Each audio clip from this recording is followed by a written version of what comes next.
BJP संघ परिवार का ही हिस्सा है। परिवार के भीतर से बहुत सारे सुर उठ रहे हैं, लेकिन इन्हीं सुरों के बीच में जहां एक तरफ विपक्ष कांग्रेस को वार करने का मौका मिल गया है, तो वहीं दूसरी तरफ आचार्य सत्येंद्र दास ने इंद्रेश कुमार के बयान पर पलटवार करते हुए कहा है कि बीजेपी को अहंकार नहीं हुआ है, बल्कि मुसलमानों ने बीजेपी को वोट नहीं दिया। सत्येंद्र दास ने कहा कि इंद्रेश कुमार अपने असफल होने पर बीजेपी पर आरोप लगा रहे हैं।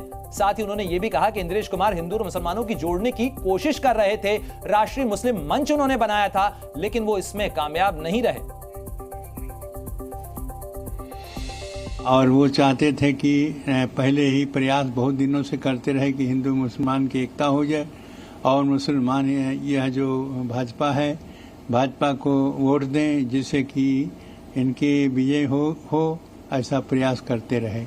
लेकिन इसमें स्वयं इंद्रेश जी असफल हो गए, इसलिए वो आरोप अपने असफल होने का आरोप भाजपा पर लगाते हैं। उसको यह कह रहे हैं कि अभिमान हो गया है, और अभिमान नहीं हो गया है। वो अपने ढंग से जो भी करते रहे वही ठीक करते रहे।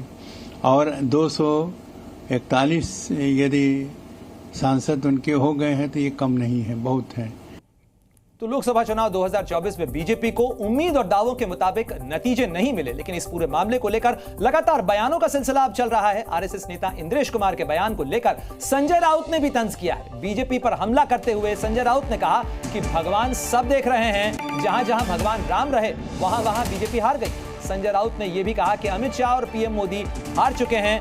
उन्होंने कहा कि रावण भी अहंकारी था, राम के नाम पर चल रहे अहंकार को जनता ने रोक दिया है। संजय राउत कैसे तंज कर रहे हैं, क्या कुछ टिप्पणी कर रहे हैं, सुनिए जरा। मोदी जी हार गए हैं, अमित शाह हार गए हैं, वाराणसी में नरेंद्र मोदी हार गए हैं और भगवान सब देख रहा है।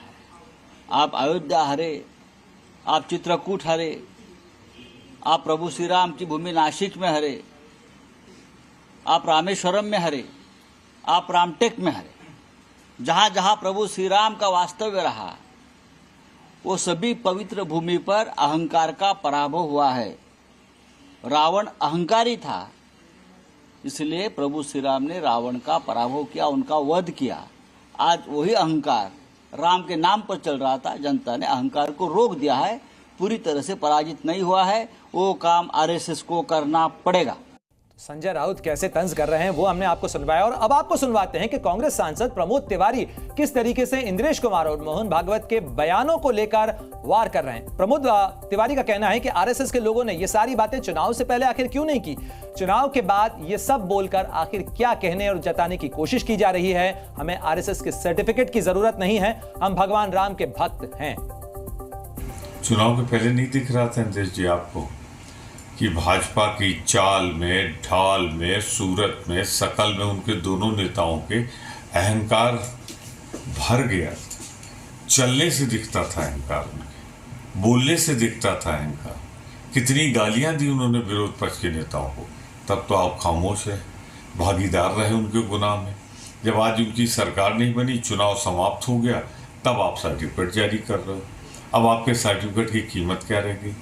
और जिनको आप अहंकारी बता रहे हो वो तो इटली घूम रहे हैं, कौन सुनेगा आपकी? आप मेहरबानी करके अपना सर्टिफिकेट भाजपा को दीजिए, कांग्रेस को मत दीजिए। हम लोग भगवान राम के पुजारी हैं। जी न्यूज़।